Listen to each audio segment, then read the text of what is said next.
in connection with the important elements of advertising and then the layout of the advertising in connection with the print media, today we discuss.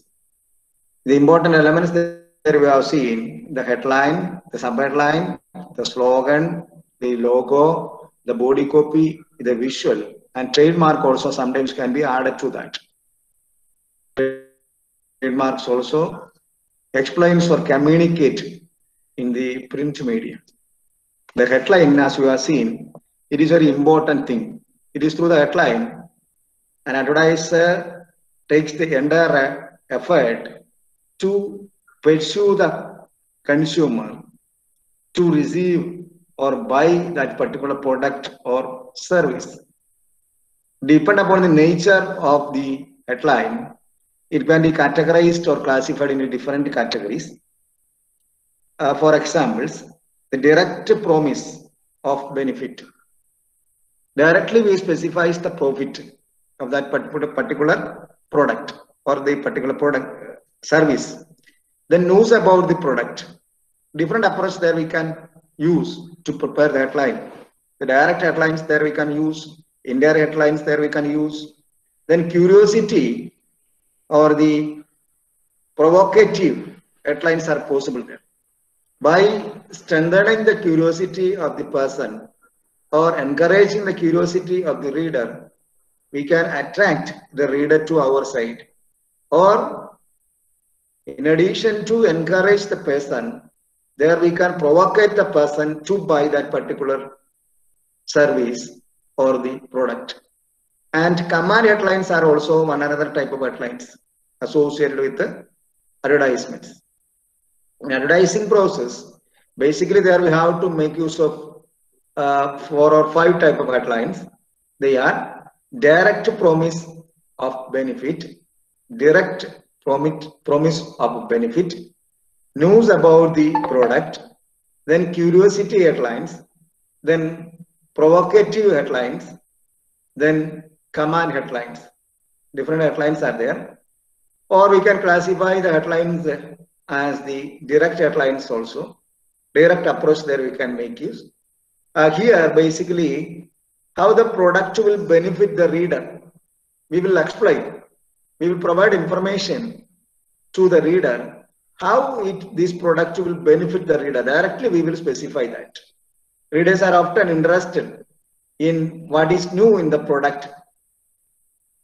Basically there we make use of the terms new, improved, and the like terms there we have to use are often used in connection with the headlines. And then such headlines provide some new information. Whenever we provide the new information that can be classified in connection with the news, it is also known as news headline. Direct headlines which provide the new information can be classified as news headlines. Headlines, the direct headlines, directly we specifies the benefit of the product. Then the news headline, whenever we specify the information or a new information, that can be classified as news headline. Direct headline, news headline. Sometimes the promise of benefit is not offered in the headline. In the direct headline, we specified that directly we inform the reader regarding the benefit of the product or the service. And it is also possible to hide the information, hide the benefit. Or indirect approach there we can make use. Instead of direct approach is adopted by either specifying or simply by posting a question or simply by making an inquiry. There also we can prepare the headline. And then or a provocative statement there we have to make use. An encouraging statement there we have to make use.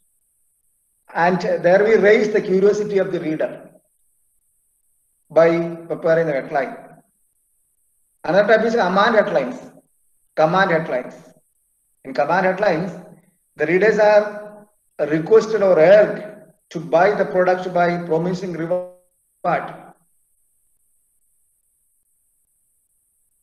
Through the headline, we promise a reward and request the reader to buy the product and earn that particular reward. A lot of examples that we can specify. Buy one, get one free. There is an example of the command headline. We are commanding the people to buy one and get one free. The reward options or opportunities there we specify. Then buy one, get one free, buy for the price of 2, pay for 3 and get 4. These options that we have to make use. Command headline. Ask the consumer to buy. Then another type is select headline. Select headline. Directly at the headline scan is this headline selects its own audience and can reach selected groups by either addressing them directly or by discussing their specific problems. Their own customers there may have that they have to make use.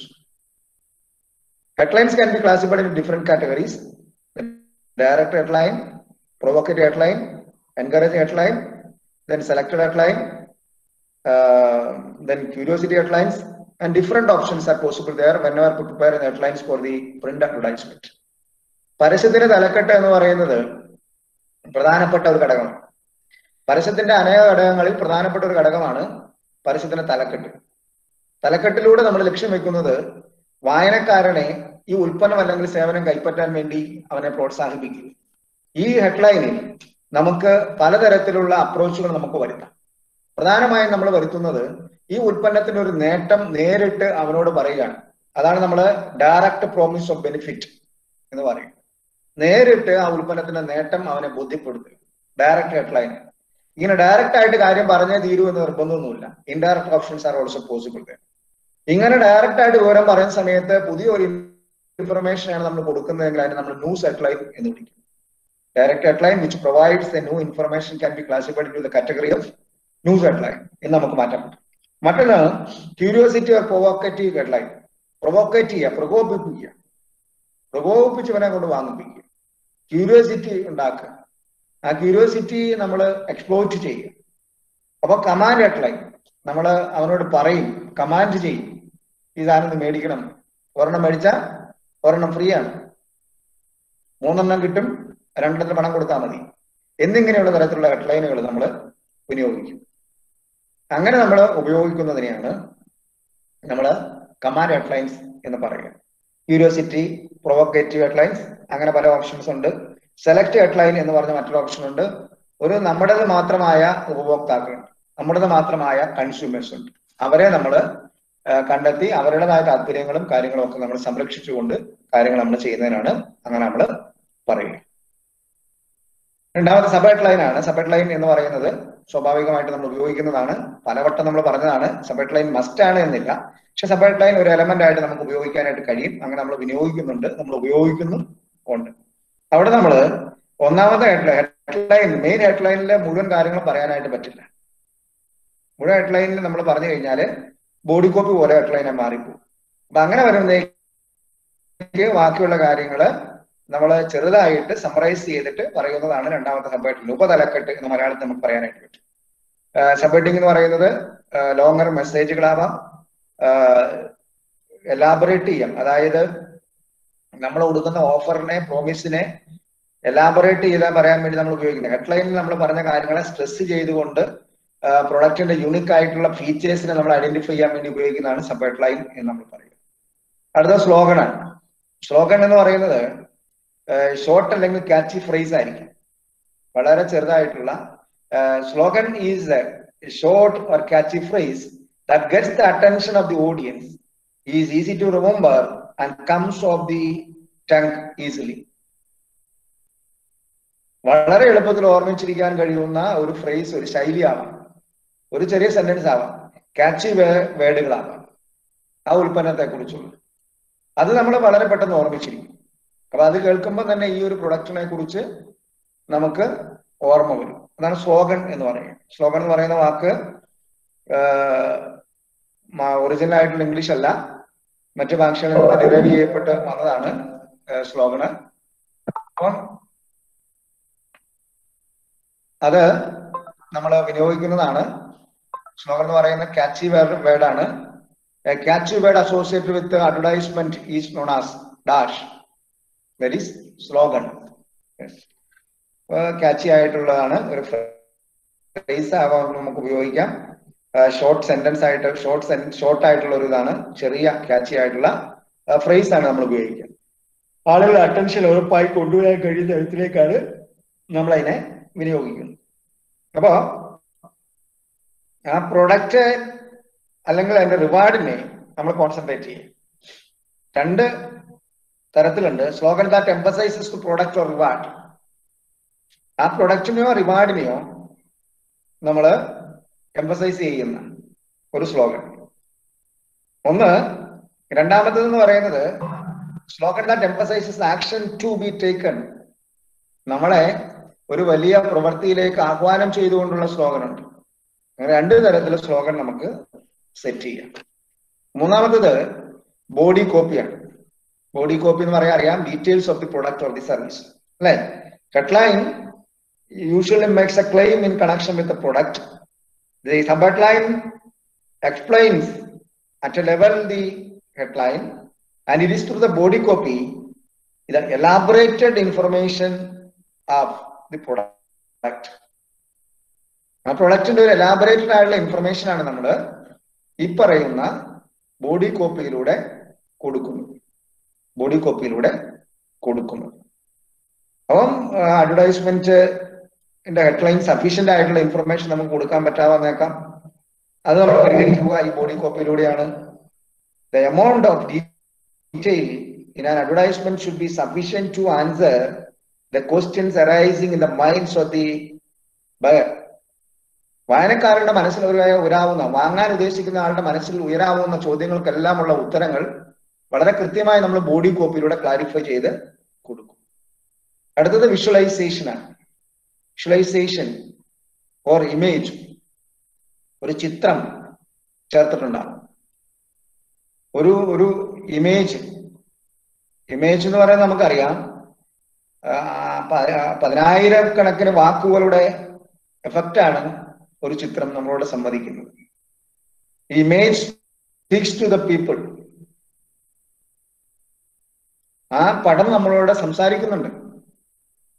പടം നമുക്ക് headline ആണ് major attraction. പക്ഷേ image or visualization also plays very important or key role in the advertisement which related to the field of print. വിഷ്വൽസും ഹെഡ്ലൈനും ചേർന്നിട്ടാണ് പ്രധാനമായും communicate ചെയ്യുക. Pictures ആവാം, visuals ആവാം, ഒരു ആർട്ടിസ്റ്റിക് പെയിന്റിംഗ് ആവാം, അങ്ങനെയുള്ള എന്തും ആവാം. ഇതെല്ലാം നമ്മൾ flower, A very good flower, A beautiful flower എന്ന് എഴുതി വെച്ചു. പക്ഷെ സൂപ്പറായിട്ട് വിടർന്നു നിൽക്കുന്ന ഒരു പൂവിന്റെ പടം വരച്ചു വെച്ചാലോ, ഒരു ഫോട്ടോ എടുത്തു കൊടുത്താലോ, it is not possible even to compare the word, the flower or the beautiful flower with the image of the flower. Is it possible? No, never. It cannot be equalized. That much importance there we can identify in connection with the visual. Visuals not only attract the attention, they hold the interest and often tell maximum part of the story. ആളുകളെ പിടിച്ചെടുക്കാൻ വേണ്ടി visuals നമ്മൾ ഉപയോഗിക്കും അല്ലെ. പടം കണ്ടിട്ട് നമ്മൾ തിരിഞ്ഞു നോക്കും. അത് മാത്രമല്ല നമ്മുടെ അറ്റൻഷനെ പിടിച്ചു നിർത്താൻ, to hold the attention of the reader, അതിനുവേണ്ടി നമ്മൾ ഉപയോഗിക്കും. ഡെമോൺസ്ട്രേഷൻസ് ഒക്കെ നമുക്കറിയാം എത്ര എഫക്റ്റീവ് ആണ് അല്ലെ. എത്രമാത്രം പറഞ്ഞാലും മനസ്സിലാക്കാത്ത ഒരു കാര്യം ഡെമോൺസ്ട്രേറ്റ് ചെയ്ത് കാണിച്ചു കഴിഞ്ഞാൽ വളരെ പെട്ടെന്ന് മനസ്സിലാവും. ആളുകൾ interest the product that simply we can identify using the visuals. ഇങ്ങനെ അല്ലായിരുന്നല്ലോ പടം കണ്ടപ്പോൾ നമ്മൾ ഓർത്തത്. കടയിൽ വന്നിട്ട് ആളുകൾ പറയുന്നത് കേൾക്കാൻ വയ്യ. ഇങ്ങനെ അല്ലായിരുന്നു അതിന്റെ ആ പ്രവർത്തനം കാണിച്ചത്. ഇവിടുന്ന് എന്തോ വലിക്കുന്നു, ഇവിടുന്ന് എന്തോ താത്തുന്നു, അങ്ങനെയൊക്കെ ആയിരുന്നല്ലോ. ഇന്റീരിയൽ ഇങ്ങനെ അല്ലായിരുന്നു, വണ്ടിയുടെ കാണുകയാണ് അല്ലേ. അങ്ങനെ നമ്മൾ പറയും. ഇൻട്രസ്റ്റ് ഉയർത്താൻ, റേസ് ദ ഇൻട്രസ്റ്റ് നമുക്ക് ഉപയോഗിക്കാം. ഫേവറബിൾ ഇംപ്രഷൻ ഉപയോഗിക്കാം, പ്രൊഡക്റ്റിനെ കുറിച്ചുള്ള, അഡ്വർടൈസറെ കുറിച്ചുള്ള. അപ്പൊ ഈ കോപ്പിയിൽ പറയുന്ന കാര്യങ്ങൾ ക്ലാരിഫൈ ചെയ്യാൻ വേണ്ടി നമുക്ക് ഉപയോഗിക്കാം അല്ലെ. ഡെമോൺസ്ട്രേഷൻ ഒക്കെ നമ്മൾ ഉപയോഗിക്കുന്ന അങ്ങനെ യുണീക്ക് ആയിട്ടുള്ള ഫീച്ചേഴ്സ് ഐഡന്റിഫൈ ചെയ്യാൻ വേണ്ടി നമുക്ക് ഉപയോഗിക്കാം. അഡ്വർടൈസ്മെന്റിന്റെ ഒരു കണ്ടിന്യൂറ്റി പോലും കൂടെ നിർത്താൻ നമുക്ക് ഉപയോഗിക്കാം. മറ്റൊന്ന് ട്രേഡ് മാർക്കാണ്, അല്ലെങ്കിൽ ലോഗോ നമ്മൾ ഉപയോഗിക്കും അല്ലേ?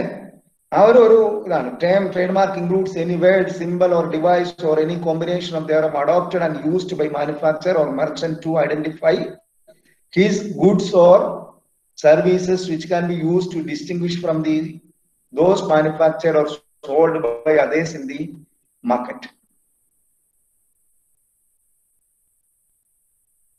നമ്മൾ ഉൽപ്പാദിപ്പിക്കുന്ന ഒരു ഉൽപ്പന്നം, ആ ഉൽപ്പന്നത്തിന് സമാന രീതിക്കുള്ള ഒട്ടേറെ ഉൽപ്പന്നങ്ങളുണ്ട്.